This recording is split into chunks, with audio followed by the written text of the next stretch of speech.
ராதாகிருஷ்ணன் சாலையிலிருந்து பாதுகாப்பு ஏற்பாடுகள் மட்டுமல்ல, போக்குவரத்து ஏற்பாடுகளையும் காவல்துறை விரிவாக செய்திருக்கிறது.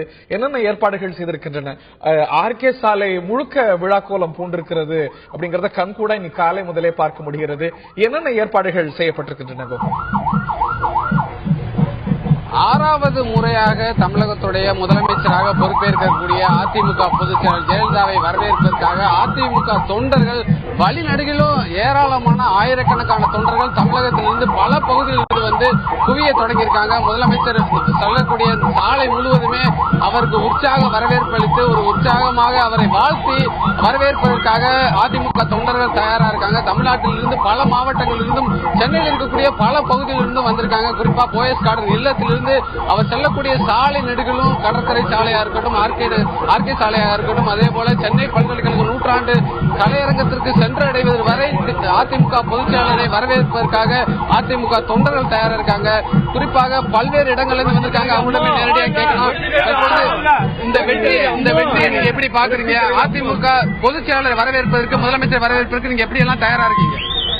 விழுப்புரம் தெற்கு மாவட்டத்தில் நாங்கள் வருகை தந்திருக்கின்றோம். மாண்புமிகு தமிழ்நாட்டினுடைய முதலமைச்சர், தங்க தலைவி, தான தலைவி, தன்மான தலைவி, இதய தெய்வம் புரட்சி தலைவி அம்மா அவர்கள் 6வது முறையாக தமிழகத்துடைய முதல்வராக இன்றைக்கு பதவியேற்கின்ற விழா மிக சீரோடும் சிறப்போடும் இந்த விழாவிலே ஒட்டுமொத்த கழகத்துடைய தொண்டர்களும் இங்கே கலந்து கொண்டு மிகப்பெரும் விழாவாக தமிழகத்திலே இங்கே கொண்டாடி கொண்டிருக்கிறோம். சென்னை நகரை இன்றைக்கு சம்பித்திருக்கிற அளவுக்கு இன்றைக்கு அனைத்து இந்திய அண்ணா திமுகவினுடைய ஒட்டுமொத்தனுடைய கழகத்தினுடைய நிர்வாகிகளும் கலந்து கொண்டிருக்கின்றோம். கடந்த 5 ஆண்டுகளை புரட்சி தலைவி அம்மா அவர்கள் செய்த சாதனைகள் தொடர வேண்டும் என்பதற்காக மக்களுக்காக வழங்கிய ஒவ்வொரு திட்டங்களும் இன்றைக்கு தொடர்ந்து செயல்படுத்துவதற்காக மாண்புமிகு அம்மாவின் அரசு இன்றைக்கு புதுமையாக பொறுப்பேற்கிறது.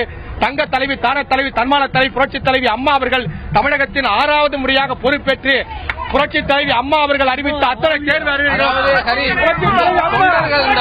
ஒரு சரித்திர வெற்றியாக பார்க்கிறார்கள். தொடர்ச்சியாக 2வது முறையாக முதலமைச்சராக பொறுப்பேற்கக்கூடிய ஜெயலலிதாவிற்கு இந்த வெற்றி அதிமுகவிற்கு ஒரு அமோகமான வெற்றி, இது ஒரு சாதனையான வெற்றி என்று பார்க்கிறார்கள்.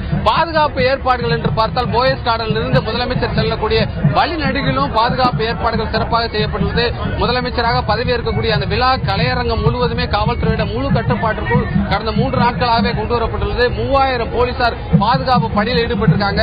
இந்த ஒரு பதவியேற்பு விழாவில் ஒரு முக்கியமாக விஷயமாக பார்க்கப்படுவது, எப்போதுமே சாலை நெடுகிலும் முதலமைச்சரை வரவேற்பதற்காக பதாகைகள் வைக்கப்படும். ஆனால் இந்த முறை எந்தவித ஒரு பதாகைகளும் சாலைகளில் வைக்காமல் இருப்ப ஒரு காட்சியை பார்க்க முடிகிறது. கடற்கரை சாலை முழுவதுமே கடந்த ஆண்டுகள் எல்லாம் பதாகைகள் வைக்கப்படும். ஆனால் இந்த முறை முதலமைச்சராக பொறுப்பேற்கக்கூடிய ஜெயலலிதாவை வரவேற்று எந்தவித ஒரு பெரிய அளவிலான பதாகைகள் சாலைகளில் வைக்கப்படவில்லை. முக்கியமாக முதலமைச்சருடைய ஒரு உத்தரவாகவே அதிமுக தொண்டர்கள் பார்க்கிறார்கள். போக்குவரத்து நெரிசலோ பொதுமக்களுக்கு எந்தவித ஒரு இடையூறு இல்லாமல் பதாகைகள் வைக்கக்கூடாது என்ற ஒரு உத்தரவு பிறப்பிக்கப்பட்டிருப்பதாகவும் அந்த உத்தரவை எடுத்து எந்தவித ஒரு பதாகைகளும் வைக்கப்படவில்லை. அதிமுக கழக கொடிகள் மட்டும் சாலைகளில் வைக்கப்பட்டுள்ளது. அதிமுக தொண்டர்கள் வரவேற்பதற்காக தயாரா இருக்காங்க. அதே போல முதலமைச்சர் எந்தவித ஒரு போக்குவரத்து நெரிசலும் சிக்கிடக்கூடாது, பொதுமக்களும் எந்தவித போக்குவரத்து இடையூறும் இன்றி செல்வதற்கான விரிவான ஏற்பாடுகளை போக்குவரத்து போலீசார் ஏற்கனவே கடந்த 2 நாட்களுக்கு முன்பாகவே திட்டமிட்டு அதற்கான ஏற்பாடுகள் செஞ்சிட்டு இருக்காங்க. தற்பொழுது எந்தவித ஒரு போக்குவரத்து நெரிசலும் இன்றி போக்குவரத்து வாகனங்களாக இருக்கட்டும், மாநகர பேருந்துகளாக இருக்கட்டும், ஒவ்வொரு வாகனங்களும் போக்குவரத்து நெரிசல் இன்றி சென்று கொண்டிருக்கின்றன. அதே போல இந்த ஒரு பதவியேற்பு விழாவில் திமுகவுடைய பொருளாளர் ஸ்டாலினும் கலந்து கொள்வார் என்ற ஒரு தகவலை திமுக தலைமையிலிருந்து தெரிவிக்கப்பட்டுள்ளது. அதே போல சென்னையில் இருக்கக்கூடிய திமுக சட்டமன்ற உறுப்பினர்களும் இந்த பதவியேற்பு விழாவில் கலந்து கொள்ள இருப்பதாகவும் தகவல் சொல்லப்பட்டுள்ளது. அதற்கான ஒரு ஏற்பாடுகளை திமுக தொண்டர்களும் ஏற்கனவே ஸ்டாலின் இல்லத்தில் முன்பு அவர் வருவதற்கான ஏற்பாடுகளை செஞ்சிருக்காங்க. ஒட்டுமொத்தமாக ஒரு களை கட்டக்கூடிய உற்சாகத்துடன் முழு பாதுகாப்புடன் எந்தவித ஒரு போக்குவரத்து நெரிசலும் இன்றி விழா சிறப்பாக நடத்தி முடிப்பதற்கான ஏற்பாடுகளை தமிழக அரசும் காவல்துறையும் சிறப்பாக செஞ்சிருக்காங்க.